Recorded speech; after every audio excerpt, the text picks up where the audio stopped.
Hello YouTube, Hester 781. Got another one. It's an Ariens 8526, so 8.5 horsepower, 26-inch clearing path. She's a little rough. A friend of mine got it for free, I believe, and it's been sitting outside. He says he can get it to run on choke and it just dies out instantly. I'm not even going to try it because I have the heat on in the shop, and if I do, it's just going to make the shop stink. I'm wondering if we might have a problem with mice infiltration, mouse nests, possibly. Anyway, let's get you set up and we'll start ripping this carb apart. All right, pretty easy on these ones. Again, first thing, pop the choke lever off. Whenever you see the levers are discolored like that, the throttle one is also the same.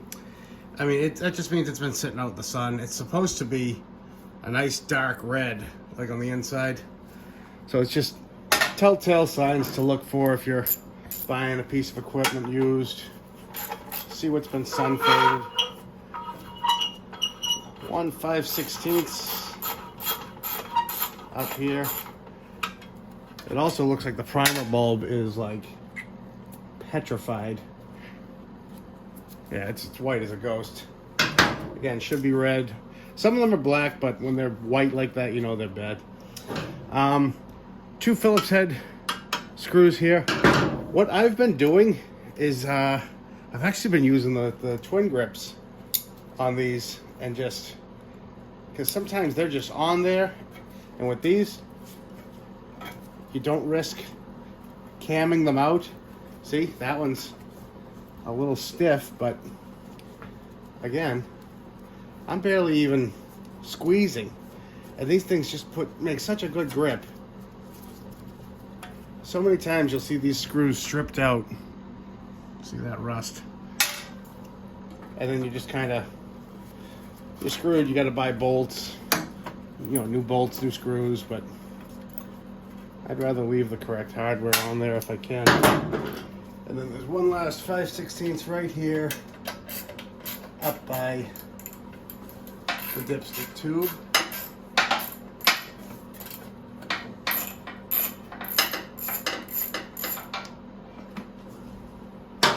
On some of these you can just loosen it, but this one doesn't have a cutout.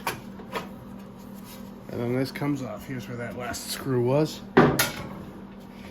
And there's no bowl drain, so let me get a half-inch, is it? Yeah.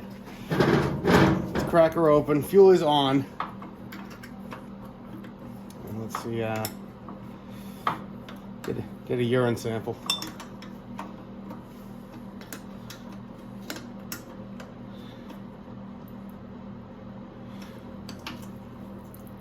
Is that just straight water? I don't know. I don't know how well you guys can see this, but yeah.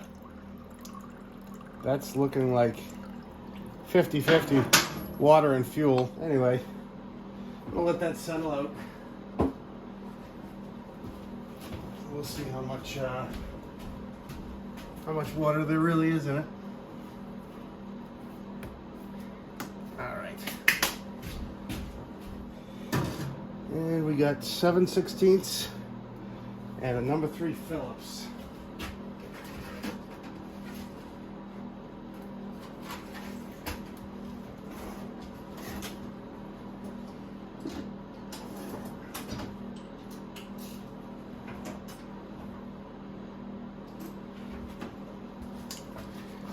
Actually have a special bit I use for these Tecumsehs, just for doing these carbs. That wasn't even that tight.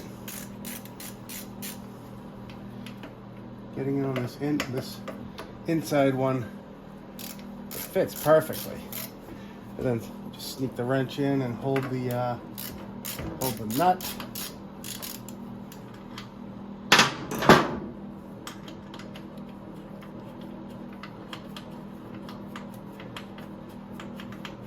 Beautiful.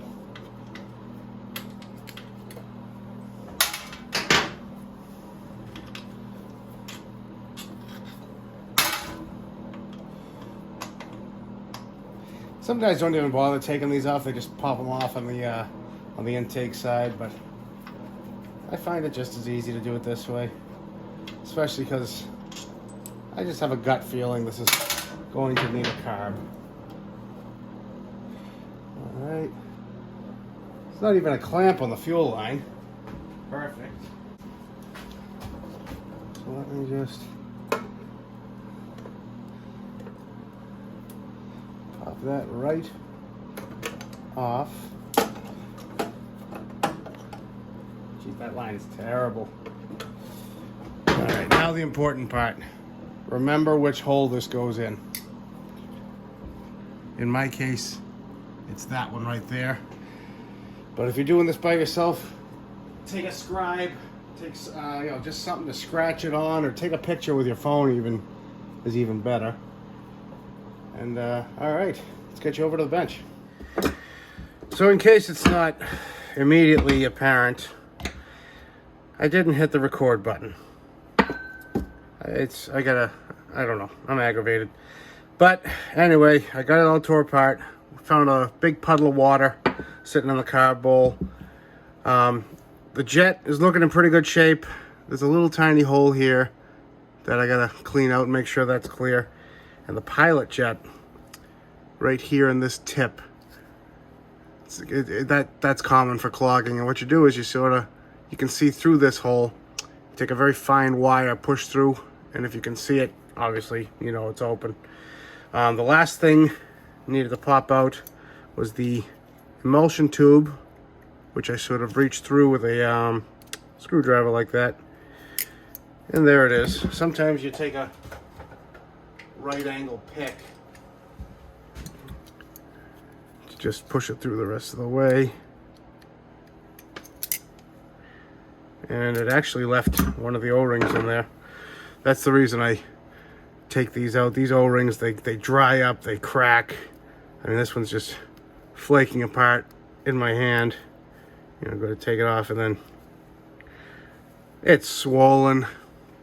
And like I say, the other one's still stuck in there. So, all right, this is getting a date with the ultrasonic cleaner.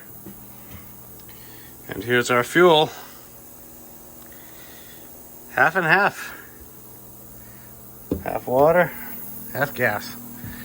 All right, hopefully that's not too much noise, the ultrasonic going. I think next up, I'm going to try to change out this fuel line. Possibly this primer line too.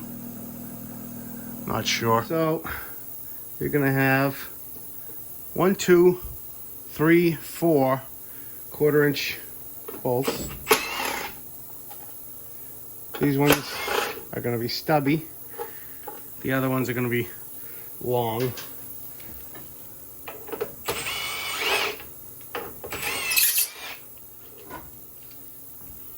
Like that.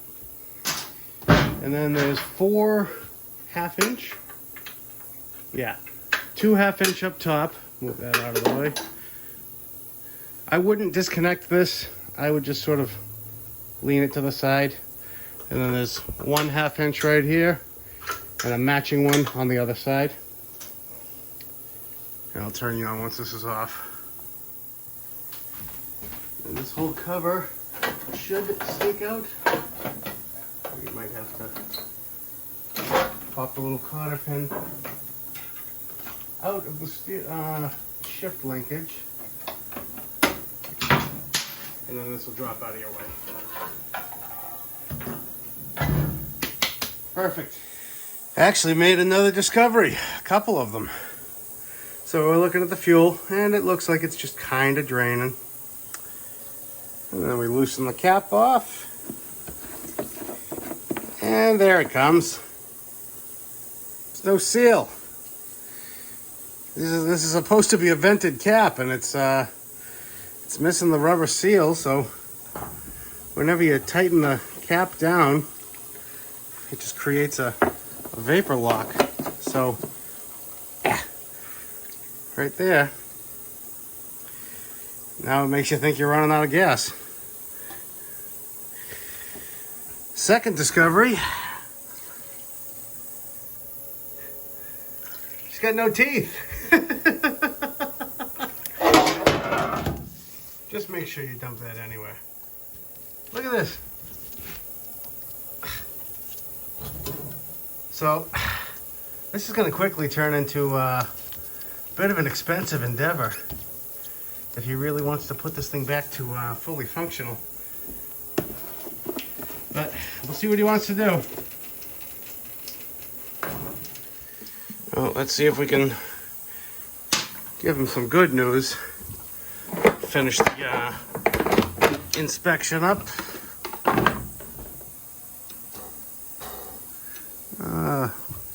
Bearing's a little growly, but belt has been replaced at some point. A little spider webby. Yeah, I think that'll be fine. I honestly haven't even... I just took this in because he said he had it running. Yeah, at least it's full. Plenty dirty. So it's looking like this is going to be an oil change, carb clean, new fuel lines. Try to buy a gas cap, see what he wants to do for the starter, gear, new primer bulb. I mean, it's definitely worth putting some money into. It's just, this is what happens when you don't take care of your equipment. Not him, the guy before him. But, well, let's see what he says. Well, before I sell a starter gear, let's see, does this starter actually even work? Fire in the hole. Well, yes.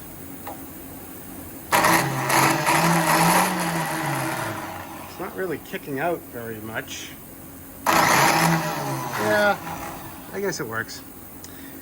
The teeth are going to grab right at the very top.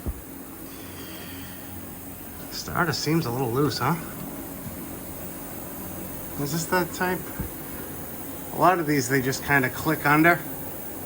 They have a sort of a two-prong and they're tightened up by these bottom bolts. I'll put a wrench on them anyway. All right. Back from the ultrasonic. Did a good job.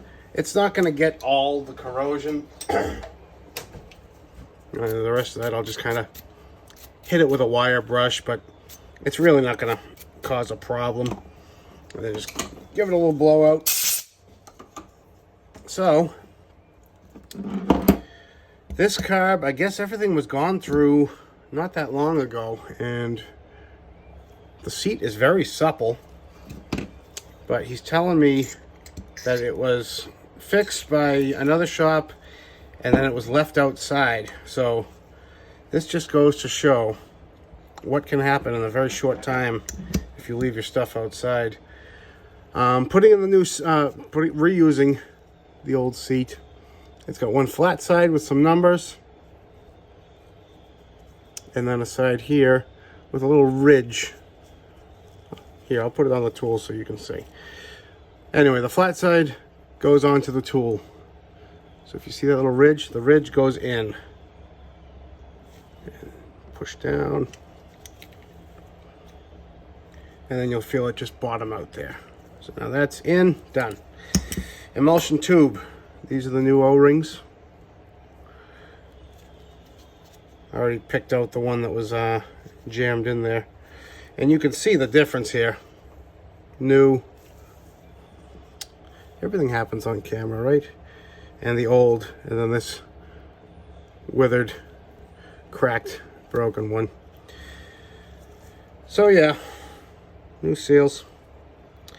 And I also discovered on one of my last videos that the seat installer tool actually works as a nice emulsion tube installation tool as well, because that you got to give it a nice little pop, and you'll see it poking through in there, and that's seated and done. You saw me spray some WD-40 in there, make sure it's lubed so the seals don't roll. I'm gonna put a little WD-40 in that for the pilot. And I didn't have the camera on, but that pilot jet came out very, very rough. I had to spray that as well. I want to show you guys what I was talking about before I put that in. So you take your finest clean out tool that you can. I think it's this small one. Go right into the tip. And then you can see, I don't know if it'll show up on camera, but I'm all the way through, so that passage is nice and clear. If you don't have, that's a welding torch tip clean out tool. Take an old wire brush, bend one of the bristles back. It fits perfectly. And it'll work perfect for you. And the same thing with this jet.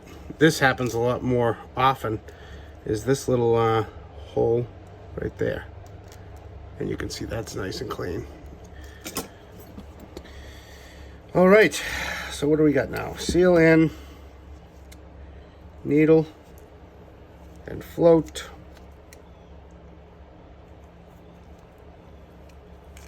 Drop those in.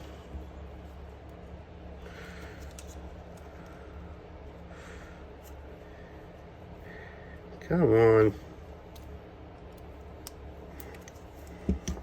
Sometimes they only go in one way, and I can't remember which way I took it out. But I think that's it. There it goes. Slide it through. It is a little bent.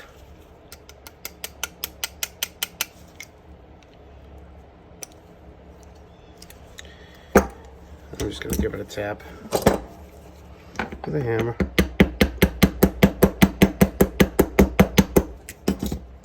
And we're through. So that should be nice and free. And what I'm doing right here is just sort of gauging where the float sort of seats and how level it is. You can bend the little tab up, but on these plastic carbs, I think that's fine. He said when it was running, it was running well. So bowl gasket on. And anytime you can, it's best to line up the bowl, put this line in line with the pin. Some people have been nice enough to point out that, oh, that's not really a thing, and it's, you know, Tecumseh never said to do that, and some people said they have, and some people said they haven't, so I'm just saying that's what I do. Bowl nut on. Do I still have the wrench over here? I do not. Anyway, one completed, reassembled carb. Let's go back to the machine and finish her up. So, fortunately, he doesn't use the electric start. So I've put some nice new fuel line. Just got to tuck it in there. Nice new non-collapsed, where is it? Look at this. Literally just horrible. I like this Tygon fuel line. It's expensive, but it's going to last a long, long time. Waiting for a fuel cap in the mail. Now we can at least button up the engine cover and see if she runs. All right, got her all back together. Hooked up, ready to go. Give her some choke. Give her a couple of those. See what happens.